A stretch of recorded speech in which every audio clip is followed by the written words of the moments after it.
Hello സുഹൃത്തുക്കളെ, നിങ്ങൾ എപ്പോഴെങ്കിലും ചിന്തിച്ചിട്ടുണ്ടോ എന്തുകൊണ്ടാണ് ചില ആളുകൾ ഓരോ വെല്ലുവിളിയെയും ഒരു അവസരമായി കാണുന്നത്, എന്നാൽ ചിലർ ചെറിയൊരു പരാജയം വരുമ്പോഴേക്കും ഭയന്നു പോകുന്നത്? എന്തുകൊണ്ടാണ് ചിലർ തുടർച്ചയായി വളർച്ച നേടുന്നത്, എന്നാൽ മറ്റു ചിലർ ഒരേ സ്ഥലത്ത് തന്നെ കുടുങ്ങിപ്പോകുന്നത്? ഇതിന്റെ ഉത്തരം മൈൻഡ്സെറ്റ് അഥവാ ചിന്താഗതിയിൽ ഒളിഞ്ഞിരിക്കുന്നു. ഡ്വെക്കിന്റെ ഈ അത്ഭുതകരമായ പുസ്തകം നമ്മെ ബോധ്യപ്പെടുത്തുന്നത് നമ്മുടെ ചിന്താരീതിയാണ് നമ്മുടെ വിജയത്തിന്റെയും പരാജയത്തിന്റെയും ഏറ്റവും വലിയ കാരണം എന്നാണ്. ഇതൊരു സാധാരണ മോട്ടിവേഷണൽ പുസ്തകം മാത്രമല്ല, മറിച്ച് ശാസ്ത്രീയമായ ഗവേഷണങ്ങളെ അടിസ്ഥാനമാക്കിയുള്ള ഒരു ഗൈഡ് കൂടിയാണ്. നമ്മുടെ ചിന്തയുടെ ദിശ എങ്ങനെയാണ് നമ്മുടെ ജീവിതത്തിന്റെ ദിശ നിശ്ചയിക്കുന്നത് എന്ന് ഇത് നമ്മെ പഠിപ്പിക്കുന്നു. നമ്മുടെ സമൂഹത്തിൽ പലപ്പോഴും പഠിപ്പിക്കുന്നത് കഴിവ്, ടാലന്റ് അല്ലെങ്കിൽ ബുദ്ധിശക്തി, ഇന്റലിജൻസ് ആണ് വിജയത്തിന്റെ താക്കോലെന്നാണ്. എന്നാൽ അത് സത്യത്തിൽ അത്ര ലളിതമാണോ? അങ്ങനെയായിരുന്നെങ്കിൽ കഴിവുള്ള എല്ലാ മനുഷ്യരും വിജയിക്കുമായിരുന്നില്ലേ? പക്ഷെ യാഥാർത്ഥ്യം മറ്റൊന്നാണ്. ഈ പുസ്തകത്തിൽ പറയുന്നത് വെറും ടാലന്റോ ബുദ്ധിയോ അല്ല, മറിച്ച് നമ്മുടെ മൈൻഡ്സെറ്റാണ് നമ്മൾ ജീവിതത്തിൽ എത്ര ദൂരം സഞ്ചരിക്കും എന്ന് തീരുമാനിക്കുന്നത് എന്നാണ്. ഡ്വെക്ക് രണ്ട് തരത്തിലുള്ള മൈൻഡ്സെറ്റുകളെ നിർവചിച്ചിട്ടുണ്ട്: ഫിക്സഡ് മൈൻഡ്സെറ്റും ഗ്രോത്ത് മൈൻഡ്സെറ്റ്. ഫിക്സഡ് മൈൻഡ്സെറ്റുള്ളവർ വിശ്വസിക്കുന്നത് അവരുടെ കഴിവുകൾ ജനനസമയത്ത് തന്നെ നിശ്ചയിക്കപ്പെട്ടതാണ്, അത് മാറ്റാൻ കഴിയില്ല എന്നാണ്. അവർ പരാജയത്തെ ഭയപ്പെടുന്നു, വെല്ലുവിളികളിൽ നിന്ന് ഒളിച്ചോടുന്നു, വിമർശനങ്ങളിൽ നിന്ന് രക്ഷപ്പെടാൻ ശ്രമിക്കുന്നു. മറുവശത്ത് ഗ്രോത്ത് മൈൻഡ്സെറ്റുള്ളവർ വിശ്വസിക്കുന്നത് തങ്ങളുടെ കഴിവുകൾ തുടർച്ചയായി വികസിപ്പിക്കാൻ കഴിയുമെന്നാണ്. കഠിനാധ്വാനം ചെയ്തും ശരിയായ തന്ത്രങ്ങൾ ഉപയോഗിച്ചും അവർക്ക് വളരാൻ കഴിയുമെന്ന് അവർ കരുതുന്നു. അവർ വെല്ലുവിളികളെ അവസരങ്ങളായി കാണുന്നു, പരാജയങ്ങളിൽ നിന്ന് പഠിക്കുന്നു, ഓരോ ദിവസവും മെച്ചപ്പെടാൻ ശ്രമിക്കുന്നു. ഒന്ന് ആലോചിച്ചു നോക്കൂ, തോമസ് എഡിസണോ, ആൽബർട്ട് ഐൻസ്റ്റീനോ, മൈക്കൽ ജോർദാനോ തങ്ങൾ പരിമിതമായ കഴിവുകളുമായാണ് ജനിച്ചതെന്ന് വിശ്വസിച്ചിരുന്നെങ്കിൽ അവർക്ക് തങ്ങളുടെ മേഖലയിൽ മഹാന്മാരാകാൻ കഴിയുമായിരുന്നോ? ഇല്ല. ഇവരെല്ലാം ഗ്രോത്ത് മൈൻഡ്സെറ്റ് സ്വീകരിക്കുകയും ഓരോ പരാജയത്തെയും പുതിയൊരു പാഠമായി കാണുകയും ചെയ്തു. ഈ വീഡിയോയിൽ ഈ പുസ്തകത്തിലെ ഏറ്റവും പ്രധാനപ്പെട്ട കാര്യങ്ങൾ ഞങ്ങൾ നിങ്ങളുമായി പങ്കുവയ്ക്കുന്നു. അതിലൂടെ നിങ്ങൾക്കും നിങ്ങളുടെ ഉള്ളിൽ ഒരു ഗ്രോത്ത് മൈൻഡ്സെറ്റ് വളർത്തിയെടുക്കാൻ സാധിക്കും. നിങ്ങളുടെ മൈൻഡ്സെറ്റ് മാറ്റി നിങ്ങളുടെ ജീവിതത്തിൽ മികച്ച വിജയം എങ്ങനെ നേടാമെന്ന് നമുക്ക് മനസ്സിലാക്കാം. നിങ്ങൾക്കും നിങ്ങളുടെ കരിയറിലോ പഠനത്തിലോ ബിസിനസ്സിലോ വ്യക്തിജീവിതത്തിലോ വളർച്ച നേടണമെന്നുണ്ടെങ്കിൽ ഈ വീഡിയോ അവസാനം വരെ തീർച്ചയായും കാണുക. ഇതൊരു വെറും ബുക്ക് സമ്മറി മാത്രമല്ല, നിങ്ങളുടെ ചിന്തയെ മാറ്റാനും നിങ്ങളുടെ ജീവിതത്തിൽ പുതിയ സാധ്യതകളുടെ വാതിലുകൾ തുറക്കാനുമുള്ള ഒരു സുവർണാവസരമാണ്. അപ്പോൾ നമുക്ക് ഈ പവർഫുൾ പുസ്തകത്തിന്റെ അറിവുകളിലേക്ക് കടക്കാം. ശരിയായ മൈൻഡ്സെറ്റ് സ്വീകരിച്ച് എങ്ങനെ നമ്മുടെ സ്വപ്നങ്ങളെ യാഥാർത്ഥ്യമാക്കാമെന്ന് നോക്കാം. Chapter 1: the mindsets. നിങ്ങൾ എപ്പോഴെങ്കിലും ചിന്തിച്ചിട്ടുണ്ടോ എന്തുകൊണ്ടാണ് ചിലർ കഠിനമായ സാഹചര്യങ്ങളിലും മുന്നോട്ടു പോകുന്നത്, എന്നാൽ മറ്റു ചിലർ ചെറിയ പ്രശ്നങ്ങളിൽ പോലും തോൽവി സമ്മതിക്കുന്നത്? എന്തുകൊണ്ടാണ് ചിലർ തുടർച്ചയായി പഠിക്കുകയും വളരുകയും ചെയ്യുന്നത്, എന്നാൽ ചിലർ സ്വന്തമായി ഉണ്ടാക്കിയ അതിരുകൾക്കുള്ളിൽ ഒതുങ്ങിപ്പോകുന്നത്? ഇതെല്ലാം നമ്മുടെ ചിന്തയുടെ ഘടനയെ ആശ്രയിച്ചിരിക്കുന്നു. ഇതിനെയാണ് നമ്മൾ മൈൻഡ്സെറ്റ് എന്ന് വിളിക്കുന്നത്. നമ്മുടെ ചിന്തയാണ് നമ്മുടെ ജീവിതത്തിന്റെ ദിശ നിശ്ചയിക്കുന്നത്. നമ്മൾ എന്ത് നേടുന്നു, എന്ത് പഠിക്കുന്നു, എന്തനുഭവിക്കുന്നു എന്നതെല്ലാം നമ്മുടെ മൈൻഡ്സെറ്റാണ് നിയന്ത്രിക്കുന്നത്. ഇതൊരു മാജിക് അല്ല, മറിച്ച് ഒരു ശാസ്ത്രീയ സത്യമാണ്.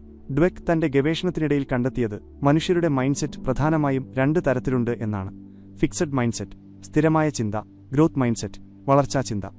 ഫിക്സഡ് മൈൻഡ്സെറ്റുള്ളവർ വിശ്വസിക്കുന്നത് അവരുടെ കഴിവുകളും ബുദ്ധിയും ജന്മസിദ്ധമാണ്, അതിൽ ഒരു മാറ്റവും വരുത്താൻ കഴിയില്ല എന്നാണ്. അവർക്കൊരു കാര്യത്തിൽ മിടുക്കില്ലെങ്കിൽ ഒരിക്കലും അതിൽ മിടുക്കനാകാൻ കഴിയില്ലെന്ന് അവർ കരുതുന്നു. അവർ പരാജയത്തെ തങ്ങളുടെ വ്യക്തിത്വവുമായി ചേർത്ത് കാണുന്നു, വെല്ലുവിളികളിൽ നിന്ന് ഒഴിഞ്ഞുമാറാൻ ശ്രമിക്കുന്നു. ഒരു കഠിനമായ പ്രശ്നം നേരിടുമ്പോൾ ഇതെനിക്ക് പറഞ്ഞിട്ടുള്ളതല്ല എന്ന് കരുതി അവർ പിന്മാറുന്നു. അവർക്ക് പരാജയം എന്നത് ശ്രമിക്കുന്നതിന് പകരമായി ലഭിക്കുന്ന ഒരു സ്ഥിരമായ മുദ്രയാണ്. അതേസമയം ഗ്രോത്ത് മൈൻഡ്സെറ്റുള്ളവർ വിശ്വസിക്കുന്നത് തങ്ങളുടെ കഴിവുകൾ വികസിപ്പിക്കാൻ കഴിയുമെന്നാണ്. കഠിനാധ്വാനം ചെയ്തും ശരിയായ സമീപനം സ്വീകരിച്ചും ഇത് സാധ്യമാണ്. പഠനവും വളർച്ചയും ഒരു പ്രക്രിയയാണെന്നും പരാജയം ആ പ്രക്രിയയുടെ ഒരു ഭാഗമാണെന്നും അവർക്കറിയാം. അവർ വെല്ലുവിളികളെ അവസരമായി കാണുകയും ഓരോ പരാജയത്തിൽ നിന്നും എന്തെങ്കിലും പഠിക്കാൻ ശ്രമിക്കുകയും ചെയ്യുന്നു. അവർക്ക് പരാജയം ഒരു പാഠമാണ്, അല്ലാതെ ഒരു സ്ഥിരമായ തിരിച്ചടിയല്ല. ഇപ്പോൾ ചോദ്യമിതാണ്: നമ്മുടെ മൈൻഡ്സെറ്റ് കുട്ടിക്കാലത്ത് തന്നെ ഉറച്ചുപോകുന്നതാണോ? ഇത് മാറ്റാൻ കഴിയുമോ? നമ്മുടെ മൈൻഡ്സെറ്റ് പൂർണ്ണമായും വഴക്കമുള്ളതാണ്, ഫ്ലെക്സിബിൾ. നമ്മുടെ അനുഭവങ്ങൾ, വളർത്തുരീതി, നമുക്ക് ലഭിച്ച വിദ്യാഭ്യാസം എന്നിവയിൽ നിന്നാണ് ഇത് വികസിക്കുന്നത്. ഒരു കുട്ടിയോട് നീ വലിയ ബുദ്ധിമാനാണ് എന്ന് പറയുമ്പോൾ ബുദ്ധി എന്നത് സ്ഥിരമായ ഒന്നാണെന്നും അതൊന്നുകിൽ ഉണ്ട് അല്ലെങ്കിൽ ഇല്ല എന്നും അവൻ ചിന്തിച്ചേക്കാം. എന്നാൽ നീ കഠിനാധ്വാനം ചെയ്താണ് ഇത് പഠിച്ചത് എന്ന് അവനെ പഠിപ്പിക്കുമ്പോൾ പ്രയത്നത്തിലൂടെ ഏത് കാര്യത്തിലും മെച്ചപ്പെടാൻ കഴിയുമെന്ന് അവൻ മനസ്സിലാക്കുന്നു. ഒരു സ്കൂളിൽ 2 ഗ്രൂപ്പ് കുട്ടികളിൽ ഒരു പരീക്ഷണം നടത്തി. ആദ്യത്തെ ഗ്രൂപ്പിനോട് പറഞ്ഞു അവർ വളരെ ടാലന്റഡും ബുദ്ധിമാന്മാരുമാണെന്ന്. രണ്ടാമത്തെ ഗ്രൂപ്പിനോട് പറഞ്ഞു അവർ വളരെ കഠിനാധ്വാനികളാണെന്നും തുടർച്ചയായി പഠിക്കാനുള്ള കഴിവുണ്ടെന്നും. 2 ഗ്രൂപ്പുകൾക്കും ഒരു കഠിനമായ ടാസ്ക് നൽകിയപ്പോൾ ആദ്യത്തെ ഗ്രൂപ്പ് പെട്ടെന്ന് തോൽവി സമ്മതിച്ചു. കാരണം ആ ടാസ്ക് അവരുടെ കഴിവിന് അതീതമാണെന്ന് അവർക്ക് തോന്നി. എന്നാൽ രണ്ടാമത്തെ ഗ്രൂപ്പ് തുടർച്ചയായി ശ്രമിച്ചുകൊണ്ടിരുന്നു, കാരണം അവർക്ക് പഠിക്കാൻ കഴിയുമെന്ന് വിശ്വാസമുണ്ടായിരുന്നു. നമ്മളെത്തന്നെ പരിമിതമായി കണ്ടാൽ നമ്മൾ പരിമിതമായി തന്നെ തുടരും എന്നാണ് ഇത് തെളിയിക്കുന്നത്. എന്നാൽ ഏത് കഴിവും പഠിക്കാൻ കഴിയുമെന്ന് വിശ്വസിച്ചാൽ നമുക്ക് അസാധ്യമായി ഒന്നുമില്ല. ഇനി നിങ്ങളുടെ ജീവിതത്തെക്കുറിച്ചൊന്ന് ആലോചിക്കൂ. ഏതെങ്കിലും കാര്യത്തിൽ നിങ്ങൾക്ക് കഴിവില്ല എന്ന് തോന്നിയിട്ട് നിങ്ങളത് ഉപേക്ഷിച്ചിട്ടുണ്ടോ? ഏതെങ്കിലും പരാജയത്തെ നിങ്ങളുടെ വ്യക്തിത്വവുമായി കൂട്ടിയിണക്കി കണ്ടിട്ടുണ്ടോ? ഉണ്ടെങ്കിൽ അത് ഫിക്സഡ് മൈൻഡ്സെറ്റിന്റെ ലക്ഷണമാകാം. എന്നാൽ നല്ല വാർത്ത എന്തെന്നാൽ നിങ്ങൾക്കിത് മാറ്റാൻ കഴിയും. നിങ്ങളുടെ മൈൻഡ്സെറ്റാണ് നിങ്ങളുടെ ജീവിതത്തിന്റെ ഗതി നിശ്ചയിക്കുന്നത്. മൈൻഡ്സെറ്റ് മാറ്റിയാൽ ഭാവിയും മാറ്റാം. ഓരോ പരാജയത്തെയും പഠിക്കാനുള്ള അവസരമാക്കാം. ഓരോ ബുദ്ധിമുട്ടിനെയും ഒരു പുതിയ തുടക്കമായി കാണാം. ഡ്വെക്കിന്റെ ഈ ചിന്ത വ്യക്തിപരമായ വളർച്ചയ്ക്ക് മാത്രമല്ല, വിദ്യാഭ്യാസം, ബിസിനസ്, സ്പോർട്സ്, ബന്ധങ്ങൾ, റിലേഷൻഷിപ്സ് എന്നിവയിലും ഒരുപോലെ ഫലപ്രദമാണ്. നമ്മൾ ഒരു ഗ്രോത്ത് മൈൻഡ്സെറ്റ് സ്വീകരിക്കുമ്പോൾ നമ്മളെ മാത്രമല്ല, നമുക്ക് ചുറ്റുമുള്ളവരെയും പ്രചോദിപ്പിക്കുന്നു. അതുകൊണ്ട് അടുത്ത തവണ ഒരു വെല്ലുവിളി നേരിടുമ്പോൾ സ്വയം ചോദിക്കുക, ഞാൻ തോൽവി സമ്മതിക്കണോ അതോ ഇതൊരു പഠിക്കാനുള്ള അവസരമായി മാറ്റണോ? നിങ്ങളുടെ ഉത്തരമാണ് നിങ്ങൾ ഏത് മൈൻഡ്സെറ്റിലാണ് ജീവിക്കുന്നത് എന്ന് തീരുമാനിക്കുന്നത്. Chapter 2 inside the mindsets. മൈൻഡ്സെറ്റ്സിന്റെ ഉള്ളിലെ ലോകം. നിങ്ങൾ എപ്പോഴെങ്കിലും ശ്രദ്ധിച്ചിട്ടുണ്ടോ, ആരെങ്കിലും നിങ്ങളോട് നിങ്ങൾക്ക് ഈ ജോലിയിൽ കഴിവില്ല എന്ന് പറയുമ്പോൾ നിങ്ങൾക്ക് എന്തു തോന്നും? അതൊരു വെല്ലുവിളിയായി സ്വീകരിച്ച് സ്വയം മെച്ചപ്പെടുത്താൻ ശ്രമിക്കുമോ? അതോ ഞാൻ സത്യമായും ഇതിൽ മോശമായിരിക്കും എന്ന് വിശ്വസിക്കുമോ? ഇവിടെയാണ് മൈൻഡ്സെറ്റ് നമ്മുടെ ജീവിതം എങ്ങനെ മുന്നോട്ടു പോകുമെന്ന് തീരുമാനിക്കുന്നത്. ഇത് വെറും 2 ചിന്താരീതികൾ മാത്രമല്ല, നമ്മുടെ ഓരോ പ്രതികരണത്തെയും തീരുമാനത്തെയും സ്വാധീനിക്കുന്ന ഒരു മാനസിക ഘടനയാണ്. ഒരു കുട്ടി മാതാപിതാക്കളിൽ നിന്നോ അധ്യാപകരിൽ നിന്നോ നീ ഭയങ്കര സ്മാർട്ടാണ് അല്ലെങ്കിൽ നീ വലിയ ടാലന്റഡാണ് എന്ന് കേൾക്കുമ്പോൾ അതൊരു ഫിക്സഡ് മൈൻഡ്സെറ്റിന് അടിത്തറയിടാം. കേൾക്കാൻ നല്ലതാണെങ്കിലും ഇതിന്റെ ഒരു ദോഷം എന്തെന്നാൽ തന്റെ വിജയം കഴിവിനെ മാത്രം ആശ്രയിച്ചാണെന്നും പ്രയത്നത്തെ ആശ്രയിച്ചല്ലെന്നും ആ കുട്ടി വിശ്വസിക്കാൻ തുടങ്ങും. പിന്നീട് അവൻ എന്തെങ്കിലും ബുദ്ധിമുട്ട് നേരിടുകയോ പരാജയപ്പെടുകയോ ചെയ്താൽ ആളുകൾ പറഞ്ഞതുപോലെ ഞാൻ അത്ര സ്മാർട്ടല്ലായിരിക്കും എന്നവന് തോന്നും. അതിനുശേഷം അവൻ വെല്ലുവിളികളിൽ നിന്ന് ഒളിച്ചോടാൻ തുടങ്ങും. കാരണം പരാജയപ്പെട്ടാൽ തന്റെ സ്മാർട്ട്നെസ് തെറ്റാണെന്ന് തെളിയിക്കപ്പെടുമോ എന്നവൻ ഭയക്കുന്നു. മറുവശത്ത് നീ കഠിനാധ്വാനം ചെയ്തതുകൊണ്ടാണ് നിനക്ക് വിജയം കിട്ടിയത് എന്ന് കേൾക്കുന്ന കുട്ടിയുടെ ഗ്രോത്ത് മൈൻഡ്സെറ്റ് വളരുന്നു. ടാലന്റ് സ്ഥിരമല്ലെന്നും കഠിനാധ്വാനം, ക്ഷമ, ശരിയായ കാഴ്ചപ്പാട് എന്നിവയിലൂടെ വിജയം നേടാമെന്നും അവൻ മനസ്സിലാക്കുന്നു. ഒരു പ്രശ്നം വരുമ്പോൾ അത് പഠിച്ച് മെച്ചപ്പെടുത്താൻ കഴിയുമെന്ന് അവന് തോന്നും. ഫിക്സഡ് മൈൻഡ്സെറ്റുള്ളവർ പരാജയത്തെ തങ്ങളുടെ ആത്മാഭിമാനത്തിന് ഏറ്റ മുറിവായി കാണുന്നു. കഠിനമായ പ്രശ്നങ്ങൾ വരുമ്പോൾ തങ്ങൾ അതിന് യോഗ്യരല്ലെന്ന് അവർ ചിന്തിക്കുന്നു. കഴിവുകളെ ചോദ്യം ചെയ്യാതിരിക്കാൻ അവർ വെല്ലുവിളികളിൽ നിന്ന് ഒഴിഞ്ഞു നിൽക്കുന്നു. എന്നാൽ ഗ്രോത്ത് മൈൻഡ്സെറ്റുള്ളവർ ഓരോ വെല്ലുവിളിയെയും അവസരമായി കാണുന്നു. പരാജയത്തിന് പിന്നിൽ പഠിക്കാനുള്ള അവസരമുണ്ടെന്ന് അവർക്കറിയാം. ഡ്വെക്കും ടീമും കുട്ടികളെ 2 ഗ്രൂപ്പുകളാക്കി. ആദ്യ ഗ്രൂപ്പിന് എളുപ്പമുള്ള ചോദ്യങ്ങൾ നൽകി അവരുടെ ബുദ്ധിയെ പുകഴ്ത്തി. രണ്ടാമത്തെ ഗ്രൂപ്പിന് കഠിനമായ ചോദ്യങ്ങൾ നൽകി അവരുടെ കഠിനാധ്വാനത്തെ അഭിനന്ദിച്ചു. പിന്നീട് 2 ഗ്രൂപ്പിനും കൂടുതൽ കഠിനമായ ചോദ്യങ്ങൾ നൽകിയപ്പോൾ ആദ്യത്തെ ഗ്രൂപ്പ് ഭയന്ന് പിന്മാറാൻ ശ്രമിച്ചു. എന്നാൽ രണ്ടാമത്തെ ഗ്രൂപ്പ് കൂടുതൽ ആവേശത്തോടെ ചോദ്യങ്ങൾ പരിഹരിക്കാൻ ശ്രമിച്ചു. നമ്മൾ വിജയത്തെ ടാലന്റുമായി ബന്ധിപ്പിച്ചാൽ പരാജയത്തെ ഭയക്കും. എന്നാൽ വിജയത്തെ പഠനത്തിന്റെ ഭാഗമായി കണ്ടാൽ ഏത് വെല്ലുവിളിക്കും നമ്മൾ തയ്യാറാകും. മൈൻഡ്സെറ്റ് പഠനത്തിൽ മാത്രമല്ല, സ്പോർട്സ്, ബിസിനസ്, ബന്ധങ്ങൾ എന്നിവയിലും ബാധകമാണ്. ജന്മനാ ചാമ്പ്യനാണെന്ന് വിശ്വസിക്കുന്ന അത്ലറ്റ് ഒരു തോൽവിയിൽ തകർന്നുപോകും. എന്നാൽ കഠിനാധ്വാനത്തിലൂടെ മെച്ചപ്പെടാമെന്ന് കരുതുന്നയാൾ തോൽവിയിൽ നിന്ന് പാഠം പഠിച്ച് തിരിച്ചുവരും. നിങ്ങളുടെ ജീവിതത്തിലേക്കൊന്നു നോക്കൂ. എനിക്കിതിൽ കഴിവില്ല എന്ന് കരുതി എത്ര തവണ നിങ്ങൾ വെല്ലുവിളികളിൽ നിന്ന് ഒളിച്ചോടിയിട്ടുണ്ട്? പരാജയത്തെ നിങ്ങളുടെ കഴിവിന്റെ അവസാനമായി കണ്ടിട്ടുണ്ടോ? ഉണ്ടെങ്കിൽ അത് ഫിക്സഡ് മൈൻഡ്സെറ്റാണ്. എന്നാൽ ഓർക്കുക, മൈൻഡ്സെറ്റ് മാറ്റാൻ സാധിക്കും. നമ്മുടെ ശീലങ്ങളെയും ചിന്തകളെയും മെച്ചപ്പെടുത്താൻ സാധിക്കും. അടുത്ത തവണ ഒരു പ്രശ്നം വരുമ്പോൾ ചോദിക്കുക, ഞാൻ ഇതിനെ ഒരു വെല്ലുവിളിയായി കാണണോ അതോ ഒളിച്ചോടണോ? ഉത്തരം നിങ്ങളുടെ മൈൻഡ്സെറ്റിനെ നിർവചിക്കും. വേണമെങ്കിൽ ഇന്നു മുതൽ തന്നെ നിങ്ങൾക്കത് മാറ്റാം. Chapter 3 the truth about ability and accomplishment. കഴിവുകളുടെയും നേട്ടങ്ങളുടെയും സത്യം. ചില ആളുകൾ വലിയ കഠിനാധ്വാനം കൂടാതെ വിജയിക്കുന്നത് കാണുമ്പോൾ മറ്റു ചിലർ രാപ്പകൽ കഷ്ടപ്പെട്ടിട്ടും വിജയിക്കാത്തത് കാണുമ്പോൾ നിങ്ങൾക്ക് അത്ഭുതം തോന്നിയിട്ടുണ്ടോ? സത്യത്തിൽ ചിലർ ജന്മനാ ടാലന്റഡ് ആണോ? അതോ വിജയത്തിനു പിന്നിൽ മറ്റെന്തെങ്കിലുമുണ്ടോ? ഈ ചോദ്യങ്ങളുടെ ഉത്തരം മൈൻഡ്സെറ്റിലാണ്. നമ്മുടെ കഴിവുകളും അബിലിറ്റീസ്, നേട്ടങ്ങളും, അക്കംപ്ലിഷ്മെന്റ്സ് വെറും ജന്മസിദ്ധമായ ടാലന്റ് മാത്രമല്ല, മറിച്ച് നമ്മൾ ആ ടാലന്റിനെ എങ്ങനെ കാണുന്നു എന്നതിനെ ആശ്രയിച്ചിരിക്കുന്നു. നമ്മുടെ സമൂഹത്തിലെ വലിയൊരു തെറ്റിദ്ധാരണയാണ് ടാലന്റാണ് എല്ലാം എന്നത്. ഒരു കുട്ടി കണക്കിൽ മിടുക്കനാണെങ്കിൽ അവൻ ജനിച്ചപ്പോഴേ ജീനിയസ് ആണ് എന്ന് പറയും. ആരെങ്കിലും നല്ല ചിത്രം വരച്ചാൽ അത് നാച്ചുറൽ ഗിഫ്റ്റാണെന്ന് പറയും. എന്നാൽ ടാലന്റ് ഒരു തുടക്കം മാത്രമാണ്. യഥാർത്ഥ വിജയം ലഭിക്കുന്നത് തുടർച്ചയായി മെച്ചപ്പെടാൻ ശ്രമിക്കുന്നവർക്കാണ്. ഫിക്സഡ് മൈൻഡ്സെറ്റ് ഉള്ളവർ കരുതുന്നത് കഴിവുകൾ ജന്മനാ കിട്ടുന്നതാണെന്നാണ്. അവർക്ക് എളുപ്പമുള്ള കാര്യങ്ങൾ അവർ ചെയ്യുന്നു, എന്നാൽ ബുദ്ധിമുട്ടുള്ള കാര്യങ്ങൾ വരുമ്പോൾ അവർ തോൽവി സമ്മതിക്കുന്നു. കാരണം പരാജയപ്പെട്ടാൽ തങ്ങളുടെ ടാലന്റ് കുറവാണെന്ന് തെളിയുമെന്ന് അവർ ഭയക്കുന്നു. ഗ്രോത്ത് മൈൻഡ്സെറ്റ് ഉള്ളവർ വിശ്വസിക്കുന്നത് കഴിവുകൾ കഠിനാധ്വാനത്തിലൂടെ വളർത്താം എന്നാണ്. അവർ പരാജയത്തെ പാഠമായി കാണുന്നു, കുറവുകൾ പരിഹരിക്കുന്നു. മൈക്കൽ ജോർദാന്റെ കാര്യമെടുക്കാം. അദ്ദേഹം ജന്മനാ മഹാനായ കളിക്കാരനായിരുന്നു എന്ന് ആളുകൾ പറയുന്നു. എന്നാൽ സ്കൂളിൽ പഠിക്കുമ്പോൾ അദ്ദേഹത്തെ ബാസ്കറ്റ്ബോൾ ടീമിൽ നിന്ന് പുറത്താക്കിയിരുന്നു. അദ്ദേഹം ഫിക്സഡ് മൈൻഡ്സെറ്റുള്ള ആളായിരുന്നെങ്കിൽ അവിടെ വെച്ച് കളി നിർത്തുമായിരുന്നു. എന്നാൽ അദ്ദേഹം ഗ്രോത്ത് മൈൻഡ്സെറ്റ് സ്വീകരിച്ചു, കഠിനമായി പരിശീലിച്ചു, ലോകത്തിലെ ഏറ്റവും മികച്ച കളിക്കാരനായി. അദ്ദേഹത്തിന്റെ വിജയം ടാലന്റ് മാത്രമല്ല, കഠിനാധ്വാനവും ശരിയായ മൈൻഡ്സെറ്റും ചേർന്നതാണ്. ശാസ്ത്രജ്ഞർ നടത്തിയ മറ്റൊരു പഠനത്തിൽ കുട്ടികളുടെ ഒരു ഗ്രൂപ്പിനോട് പറഞ്ഞു, നിങ്ങൾ സ്മാർട്ടായതുകൊണ്ടാണ് വിജയിച്ചത്. രണ്ടാമത്തെ ഗ്രൂപ്പിനോട് പറഞ്ഞു, നിങ്ങൾ കഠിനാധ്വാനം ചെയ്തതുകൊണ്ടാണ് വിജയിച്ചത്. പിന്നീട് കഠിനമായ പരീക്ഷ വന്നപ്പോൾ സ്മാർട്ട് എന്ന് വിളിക്കപ്പെട്ട കുട്ടികൾ തോൽവി ഭയന്ന് പിന്മാറി. എന്നാൽ കഠിനാധ്വാനികൾ എന്ന് വിളിക്കപ്പെട്ട കുട്ടികൾ ശ്രമം തുടരുകയും വിജയിക്കുകയും ചെയ്തു. വിജയം എന്നത് ജന്മനാ കിട്ടുന്ന ടാലന്റ് മാത്രമല്ല, നമ്മൾ ആ ടാലന്റിനെ എങ്ങനെ വളർത്തുന്നു എന്നതിലാണ് കാര്യം.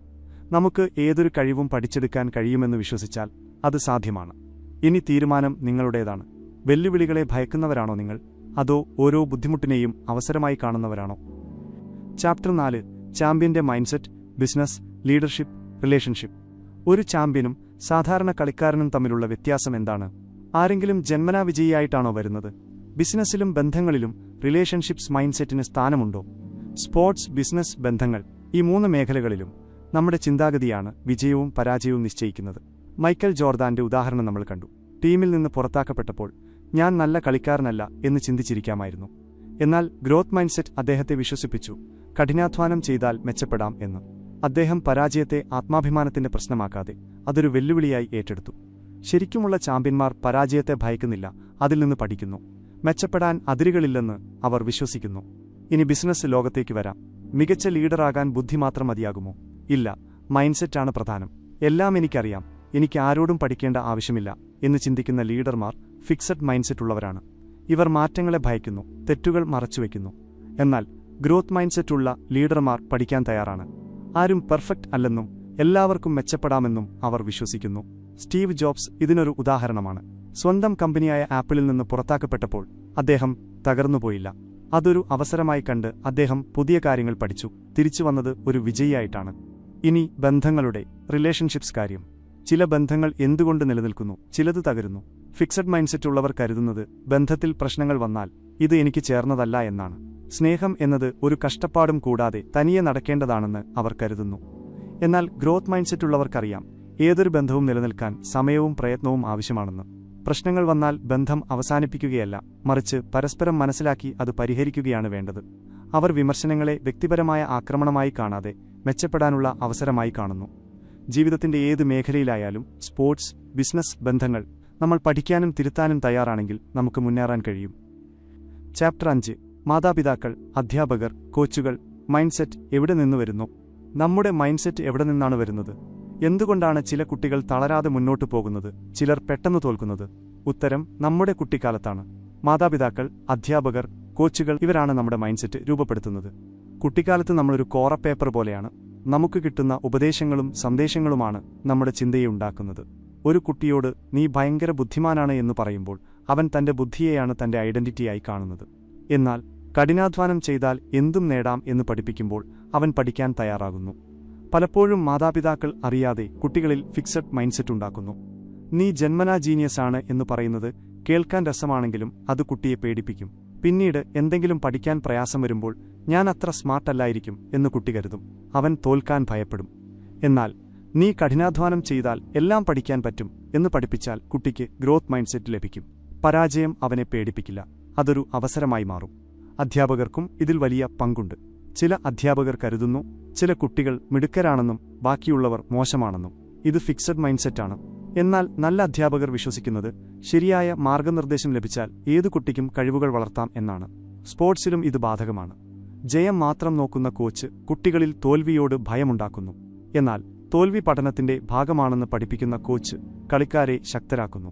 മഹാനായ കോച്ചുകൾ എപ്പോഴും കളിക്കാരോട് പറയുന്നത് നിങ്ങൾ ടാലന്റഡ് ആണ് എന്നല്ല, മറിച്ച് കഠിനാധ്വാനമില്ലാതെ ടാലന്റിന് വിലയില്ല എന്നാണ്. മാതാപിതാക്കളും അധ്യാപകരും ശരിയായ ദിശ കാണിച്ചുകൊടുത്താൽ ഏതു കുട്ടിക്കും ഗ്രോത്ത് മൈൻഡ്സെറ്റ് നേടാനും ജീവിതത്തിൽ ഉയരങ്ങളിലെത്താനും സാധിക്കും.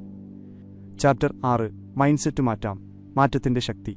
എപ്പോഴെങ്കിലും ഒരു വെല്ലുവിളി വന്നപ്പോൾ എന്നെക്കൊണ്ടിത് പറ്റില്ല എന്ന് നിങ്ങൾ പറഞ്ഞിട്ടുണ്ടോ? പരാജയപ്പെട്ടപ്പോൾ സ്വയം സംശയിച്ചിട്ടുണ്ടോ? എങ്കിൽ അത് നിങ്ങളുടെ മൈൻഡ്സെറ്റ് കാരണമാണ്. എന്നാൽ സന്തോഷവാർത്ത എന്തെന്നാൽ മൈൻഡ്സെറ്റ് മാറ്റാൻ സാധിക്കും. എത്ര കാലമായി ഫിക്സഡ് മൈൻഡ്സെറ്റിൽ ജീവിക്കുന്നവരാണെങ്കിലും നമുക്ക് മാറാൻ കഴിയും. മാറ്റം എളുപ്പമല്ല. കുട്ടിക്കാലം മുതൽ കേട്ട കാര്യങ്ങളാണ് നമ്മുടെ ചിന്തകളെ ഉണ്ടാക്കിയത്. എന്നാൽ ഡ്വെക്ക് പറയുന്നത് ഈ അതിരുകൾ സത്യമല്ല, അത് നമ്മുടെ ചിന്തകളുണ്ടാക്കിയ വേലികൾ മാത്രമാണ് എന്നാണ്. നമ്മുടെ തലച്ചോറിന് ബ്രെയിൻ എപ്പോഴും മാറാനുള്ള കഴിവുണ്ട്. ന്യൂറോ സയൻസ് പറയുന്നത് നമ്മൾ പുതിയ കാര്യങ്ങൾ പഠിക്കുമ്പോൾ തലച്ചോറിൽ പുതിയ കണക്ഷനുകൾ ഉണ്ടാകുന്നു എന്നാണ്. അതായത് ഇന്ന് നമുക്കറിയാത്ത ഒരു കാര്യം കഠിനാധ്വാനത്തിലൂടെ നമ്മുടെ ശക്തിയാക്കി മാറ്റാൻ കഴിയും. ഇതിനായി ആദ്യം വേണ്ടത് മാറ്റം സാധ്യമാണെന്ന വിശ്വാസമാണ്. നമ്മുടെ ഉള്ളിൽ ഒരു ഫിക്സഡ് മൈൻഡ്സെറ്റ് വോയിസ് ശബ്ദമുണ്ട്. അത് പറയും, നിനക്ക് ഇതിന് കഴിവില്ല, തോറ്റാൽ ആളുകൾ എന്ത് കരുതും? അപ്പോൾ നമ്മൾ നമ്മുടെ ഉള്ളിലെ ഗ്രോത്ത് മൈൻഡ്സെറ്റ് വോയിസ് കൊണ്ട് മറുപടി പറയണം. എനിക്കിപ്പോൾ അറിയില്ലായിരിക്കാം, പക്ഷേ കഠിനാധ്വാനം ചെയ്താൽ എനിക്ക് പഠിക്കാൻ പറ്റും. പരാജയപ്പെട്ടാൽ അത് എനിക്ക് പഠിക്കാനുള്ള അവസരമാണ്. ഈ മാറ്റത്തിന് ക്ഷമയും സ്ഥിരോത്സാഹവും വേണം. ചിലപ്പോൾ പഴയ ചിന്തകൾ തിരിച്ചുവരും. അപ്പോൾ നമ്മൾ സ്വയം ഓർമ്മിപ്പിക്കണം, മാറ്റം നടന്നുകൊണ്ടിരിക്കുകയാണെന്ന്. നമ്മുടെ ചുറ്റുപാടുകളും പ്രധാനമാണ്. എപ്പോഴും നെഗറ്റീവ് പറയുന്നവരുടെ കൂടെ നടന്നാൽ ഫിക്സഡ് മൈൻഡ്സെറ്റിൽ നിന്ന് പുറത്തുവരാൻ പ്രയാസമാണ്. വെല്ലുവിളികളെ സ്നേഹിക്കുന്ന കഠിനാധ്വാനികളായ ആളുകളുടെ കൂടെ ചേരുക. മൈൻഡ്സെറ്റ് സ്ഥിരമല്ല, ഏത് പ്രായത്തിലും അത് മാറ്റാം. സ്വയം വിശ്വസിക്കുക, ചിന്തകളെ വെല്ലുവിളിക്കുക, പുതിയ കാര്യങ്ങൾ പഠിക്കുക. നമ്മൾ കരുതുന്നതിനേക്കാൾ കഴിവ് നമുക്കുണ്ട്. ഉപസംഹാരം, കൺക്ലൂഷൻ. സുഹൃത്തുക്കളെ, mindset the new psychology of success എന്ന പുസ്തകത്തിൽ നിന്ന് നമ്മൾ പഠിച്ചത് ഇതാണ്: നമ്മുടെ ചിന്തയാണ് വിജയത്തിന്റെ താക്കോൽ. മൈൻഡ്സെറ്റ് മാറ്റിയാൽ ജീവിതത്തിലെ ഓരോ വെല്ലുവിളിയും പുതിയ അവസരമായി മാറും. ഫിക്സഡ് മൈൻഡ്സെറ്റ് നമ്മളെ ഒരിടത്ത് തളച്ചിടുന്നു, എന്നാൽ ഗ്രോത്ത് മൈൻഡ്സെറ്റ് നമ്മളെ മുന്നോട്ട് നയിക്കുന്നു. സ്വയം വിശ്വസിക്കുക, പരാജയങ്ങളിൽ നിന്ന് പഠിക്കുക, ഓരോ ദിവസവും മെച്ചപ്പെടുക. നിങ്ങൾക്ക് ഈ വീഡിയോ ഇഷ്ടപ്പെടുകയും ഇതിൽ നിന്ന് പുതിയ എന്തെങ്കിലും പഠിക്കാൻ കഴിയുകയും ചെയ്തെങ്കിൽ തീർച്ചയായും ലൈക്ക് ചെയ്യുക. വീഡിയോയുടെ ഏത് ഭാഗമാണ് നിങ്ങളെ ഏറ്റവും കൂടുതൽ സ്വാധീനിച്ചതെന്ന് കമന്റ് ചെയ്യുക.